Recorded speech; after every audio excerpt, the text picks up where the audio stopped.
Programa Nosso Direito em Ação, mais uma vez conversando com você, telespectador, trazendo temas de importância profissional do direito e ao cidadão. Pode acessar o nosso site, claro, sua presença e a sua participação é sempre muito importante, www.nossodireitoemação.com.br.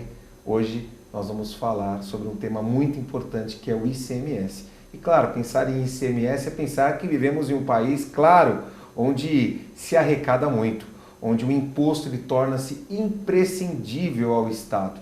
Mas, de qualquer forma, por uma decisão do Supremo Tribunal Federal, no final de 2019, agora os responsáveis por suas empresas que não recolherem ICMS, que deixarem de recolher o imposto, serão punidos, responderão um processo, crime pelo não recolhimento do ICMS. Mas, enfim, o que seria o ICMS?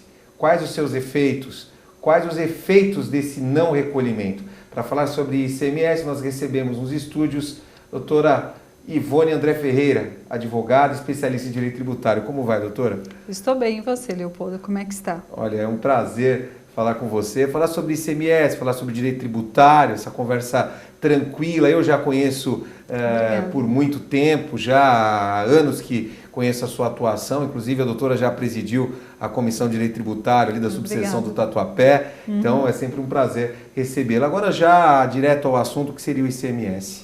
ICMS é um imposto que ele vai incidir sobre a circulação de mercadoria e transporte intermunicipal, interestadual e comunicação. Agora, informando já ao cidadão, ou seja, eu moro no Brasil, quer dizer, para circular as mercadorias entre os estados, pensando naquele cidadão que está nos assistindo e que não conhece o direito, quer dizer, circulou, eu tenho lá um caminhão com uma série de produtos, quer dizer, vou circular entre os estados, sou obrigado a recolher o imposto, é isso? Sim, é obrigado, mas existe uma exceção. Ou seja, empresa que circula mercadoria entre estabelecimentos próprios, ou seja, se eu tenho uma empresa aqui em São Paulo, tenho uma mercadoria no Rio de Janeiro, uma empresa lá e faço esse transporte de mercadoria, ele não vai incidir o imposto de... Só para entender na prática, por exemplo, o pagamento desse ICMS, ele é realizado quando a mercadoria sai da empresa ou quando ela chega no destinatário? Quando ela sai. Ou seja, ele já transporta a mercadoria com aquela nota destacada. A nota fiscal vai ter o destaque de ICMS. E aí ele já circula, quer dizer, se ele for parado pela autoridade policial, ele tem que apresentar ali o pagamento daquele imposto, é isso? Na verdade, o recolhimento ele é feito pela contabilidade, né? A nota fiscal vai constar que foi pago, que houve o destaque do ICMS. Me parece que agora, no final de dezembro de 2019, o Supremo Tribunal veio com uma decisão no sentido de que as pessoas, os responsáveis pelas empresas que não recolherem o imposto serão criminalizados, é isso? Isso, mas existe uma observação que deve ser destacada. O que ocorre? A criminalização do não recolhimento do ICMS, que seria exatamente a apropriação em débito, ela vai ocorrer desde que o contribuinte seja contumaz neste ato e ele haja com dolo, ou seja, ele tem a intenção de fato de se apropriar de um valor que está destinado ao Estado. Agora, me parece que o dispositivo diz o seguinte, né? Deixar de recolher no prazo legal. Quer dizer, não recolher no prazo legal. E se recolher depois, continua aquela regra de que não recolher ali o imposto, se pagar durante o processo, extingue a punibilidade? Como é que fica essa questão, hein? O ato em si é não recolher imposto, mas, claro que, se mesmo que tardiamente você recolher o imposto aos cofres públicos, esse débito ele vai ser sanado e o crédito ele deixa de existir. Essa decisão do ministro Luiz Barroso, você concorda com essa decisão? Quer dizer, é necessária a propositura de uma ação penal contra o responsável pela empresa pelo não recolhimento? No meu ponto de vista, a criminalização ela seria devida desde que realmente haja prova suficiente de que houve dolo por parte do empresário, ou seja, ele realmente agiu de má fé, ele tinha como objetivo se apropriar desse valor. Ou seja, o advogado que trabalhar num caso desse, quer dizer, ele vai ter que a todo momento ali durante o processo tentar demonstrar ali a possível inexistência de dolo ou enfim, né, que na verdade por causas diversas, até por problemas financeiros da própria empresa, de que não houve o recolhimento por isso, para tentar isentar? Sem dúvida nenhuma. O Ministério Público, quando ele fazia a denúncia do empresário, ele, de certa forma, ele já vai demonstrar os indícios que, ao ver dele, houve apropriação em débito. Aí cabe ao advogado trabalhar em cima e demonstrar que não houve dolo, que realmente, às vezes, o empresário teve uma situação fora de controle, que ele realmente não teve, por algum caso específico, não teve condições de recolher o valor. Agora, longe de comentar qualquer assunto de uma forma política, nós sabemos que no Brasil, hoje, para uma empresa funcionar, para que a empresa consiga ali sobreviver, lógico, né, existem grandes empresas que já estão consolidadas no mercado, mas para conseguir ali sobreviver está bem difícil, né? E aí vem essa questão de não recolhimento de impostos. Mas eu acho que o ICMS ele é super importante. Aliás, o ICMS ele é usado em quê, doutora, nessa questão de pagamento de imposto? Quer dizer, paga o imposto vai para o Estado, o ICMS vai para onde? Ele tem uma destinação específica a esse imposto? O Estado ele vai definir qual vai ser a destinação do imposto, né? A princípio, não tem, assim, ele vai verificar quais são os locais de maior necessidade, quais são a finalidade que ele vai investir o valor. Agora a questão do parcelamento, hein? Dá para parcelar? Porque para quem está com dificuldades aí, o empresário que tem dificuldades hoje, ele quer parcelar o imposto. Eu fico pensando até no processo. Lógico que o processo crime, ele, principalmente com as últimas reformas aí do Código de Processo Penal, eu acredito que dá para demonstrar ali uma intenção no pagamento, no parcelamento, até como uma forma aí efetiva de uma eventual suspensão, não sei, mas dá para parcelar na prática? Quer dizer, não paguei, né, fui processado, posso parcelar? Se houver uma ação penal, né, direcionada para a empresa inicialmente, porque ela é a principal contribuinte, né, vai dar essa oportunidade para o pagamento. Esse pagamento pode ser integral, se caso ele tivesse valor, é claro, ou parcelamento.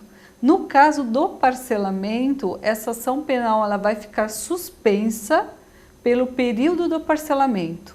Aí, finalizando o parcelamento, vai ser demonstrado que o débito foi pago, foi quitado, aí sim a ação penal será extinta. Parece que a pena é de 6 meses a 2 anos. É lógico que na hora da condenação ali o juiz vai verificar, né, se é primário, se nunca praticou uma conduta criminosa, mas enfim, me parece que a lei aí ela vem com uma forma de realmente forçar o contribuinte a pagar. Será que eu não verifiquei se existe algum índice de não pagamento de ICMS? Eu não sei no Brasil como está essa questão, mas será que a ação ela vem com uma forma, vamos dizer assim, educativa, para tentar fazer com que o contribuinte pague? O que ocorre é o seguinte: quando você diz, não sabemos quanto dos contribuintes, né, estão em débito com o Estado, realmente, mas se você analisar que nós se encontramos num momento difícil, numa crise assim, que realmente está dificultando aí os empresários a arcarem com as suas responsabilidades, né, não por má fé, não por má fé, mas por uma questão realmente de necessidade, é difícil mensurar. Por outro lado, o que vai ser analisado de fato é a questão tributária, a questão do valor, do débito que existe e da viabilidade de pagamento. Claro que, no caso da criminalização, eles vão analisar se é um contribuinte contumaz, se ele realmente agiu com dolo. Essas questões vão ser avaliadas. Mas, ao mesmo tempo, o objetivo maior, como você colocou de uma forma bem sutil, é o pagamento do tributo, né? Que o pagamento aconteça de alguma forma. Agora, enfim, não fugindo da pauta, mas até aproveitando o seu conhecimento, você como advogada tributarista, na prática você visualiza quais outras condutas hoje praticadas pelos contribuintes, fora o ICMS, umas outras condutas ou outros processos que são comuns na área tributária em relação a empresários hoje que desenvolvem suas atividades no Brasil? A maioria vem essa questão pelo não pagamento do tributo em si. Mas aí nós temos a questão do colarinho branco, né? Nós temos a questão do empresário que acabou utilizando meios para criar uma empresa fictícia.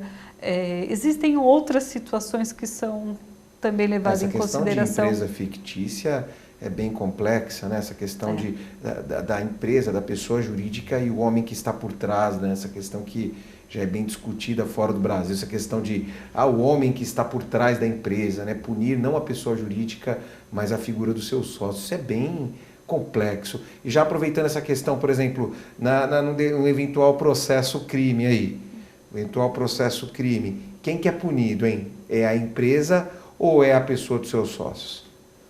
Na verdade, como eu disse, o primeiro objetivo é a empresa em si, né? E na área tributária o que se busca é o pagamento do débito, né? Claro que não estou entrando no mérito dos crimes de colarinho branco, que aí é uma outra situação, outros pontos serão envolvidos, outras questões serão analisadas, não é essa a questão. Mas focando para o não pagamento de tributo, o que vai ser analisado são as condições que houve o não pagamento. Por exemplo, se o ICMS é declarado e não pago, existem possibilidades de pagamento, seja antes mesmo de uma ação penal ou quando uma ação penal estiver em andamento. Então, depende apenas do contribuinte em si. Mas, se pensarmos em uma empresa que ela age realmente, como nós falamos, com dolo para se apropriar de verbas destinadas ao Estado, aí realmente é uma situação que se busca aí uma avaliação melhor e até suas possíveis responsabilidades. Agora, estamos pensando naquele cidadão que realmente não pagou o ICMS, que teve dolo, como a doutora colocou. Agora, alguns especialistas dizem o seguinte, que o ICMS, quando ele é declarado e não foi pago, mas foi declarado, aí não haveria o crime propriamente dito. Será que é pela ausência de dolo? Talvez sim, porque ele declarou e mostrou que não tinha condições. Então, mas esse precedente do STF, ele fala justamente dessa questão, do ICMS que foi declarado e não foi recolhido. Okay. É diferente, por exemplo, do contribuinte que não declarou, não pagou, e ainda o Estado conseguiu localizar essa falta de declaração e pagamento, que chega a ser até às vezes uma sonegação de impostos, que aí já é uma configuração diferente. Agora, aproveitando também a sua presença no programa, gostaria que falasse um pouco sobre a atuação do advogado tributarista, a atuação do advogado na área tributária, principalmente para aqueles que ainda não atuam na área tributária, aquele acadêmico de direito que muitas vezes quer ser um profissional do direito e que vê ainda, por exemplo, até na sua entrevista como um espelho ou uma referência, quer atuar. Gostaria que deixasse uma mensagem para esses que estão começando, que contasse um pouco como é a vida de um advogado tributarista. Olha, no país em que nós nos encontramos, com todas as dificuldades financeiras, a ponto de realmente o empresário ter dificuldades de assumir as suas responsabilidades tributárias, é essencial que o advogado oriente, né, sobre os impostos, sobre as medidas mais adequadas, como fazer um planejamento tributário, como trabalhar realmente dentro das condições que a empresa tem para se manter pago, regularizado diante do Estado. Claro que é difícil falar de um empresário que esteja 100%, não quer dizer que não exista, mas nós sabemos que dentro dessas condições é um pouco mais difícil. Então, o advogado também deve orientar seu cliente a buscar as melhores soluções para desenvolver e resolver suas questões tributárias. Agora, dá para acreditar nessa área? Será que tem mercado? Porque muitas vezes quem ainda não iniciou na profissão fica em dúvida, e principalmente porque o que se fala é que hoje é muito difícil atuar na área tributária. Não estou dizendo pelo tema, nós sabemos que nos bancos acadêmicos, por exemplo, é bem difícil que o aluno goste dessa matéria, como gosta do direito penal ou como gosta ali do direito civil, porque trata-se de questões muitas vezes que não fazem parte do dia a dia dele tanto assim. Poderia, assim, se assim poderia me referir. Geralmente o aluno gosta daquela área que ele está acostumado a acompanhar todos os dias, que faz parte do cotidiano dele. E ele fica pensando no direito tributário e ficam falando, mas é difícil atuar no direito tributário, são poucos escritórios no Brasil, são poucas pessoas que atuam nessa área, dá para acreditar nessa área do direito? Quer dizer, tem campo hoje para exercer atividade profissional no direito tributário, na sua opinião? Eu acredito que tem campo para qualquer área de direito. A diferença, no meu ponto de vista, é que a área tributária ela não é bem trabalhada nas faculdades. Existem, né, por exemplo, quando eu fiz a faculdade, eu tive 2 semestres, né, eu conheci o tributário fora da minha carreira acadêmica, né? Então, eu acho que isso talvez dificulte um pouco mais. Um profissional comentou comigo um dia que, na verdade, tem área para todo mundo, dá para todas as pessoas que quiserem atuar nas áreas que buscar, tem condições, mercado. Mas também você tem que participar desse mercado e abrir as portas nesse mercado também, não é isso? Porque todo o ramo do direito exige dedicação. Então você precisa dedicar, você precisa estudar, você precisa conhecer, né? Isso vai te abrir as portas. Agora, por exemplo, onde o aluno pode buscar conhecimento em relação ao direito tributário, os profissionais que queiram ingressar na área? Existem algumas técnicas, enfim, né, para que a carreira se torne ainda mais promissora para ele, na sua opinião? Eu acredito que é realmente a dedicação. Você tem várias alternativas. Hoje você pode acessar a internet, você pode buscar cursos. Existem faculdades ótimas, excelentes, que vão disponibilizar cursos de acordo com suas condições financeiras. E a OAB? Também, nós temos a OAB, que tem a ESA, né, que também proporciona vários cursos especializados, porque o tributário, ele não está sozinho. Você vai vincular a contabilidade constitucional, você vai vincular processo civil, você vai trabalhar com a área civil, você vai trabalhar com a empresarial. Então, são cursos que acabam agregando o seu conhecimento e te abrindo possibilidades. Enfim, quero agradecer a sua presença no programa Nosso Direito em Ação. Está convidada a retornar sempre, amiga de longa data, conheço o seu trabalho, conheço a sua competência e de qualquer forma foi um prazer recebê-la no programa Nosso Direito em Ação. Obrigada, agradeço aí pela oportunidade, espero ter sanado as dúvidas e fique à vontade. Enfim, nosso diálogo continua, falar de direito tributário, falar de imposto nesse país, nesse Brasil, esse Brasil que com certeza muitas vezes ele nos deixa perplexos, mas muitas vezes nos orgulha muito e temos muita esperança. Mas de qualquer forma, pensar em direito tributário, pensar na nossa profissão é também mais uma esperança, não importa qual profissão. O que importa é o cidadão com certeza estar feliz e é dentro dessa felicidade que eu gostaria então de dizer que o programa Nosso Direito em Ação ele vai ficando por aqui e nós voltamos no próximo programa com mais um tema de importância ao profissional do direito e, claro, a todos nós cidadãos. Até lá!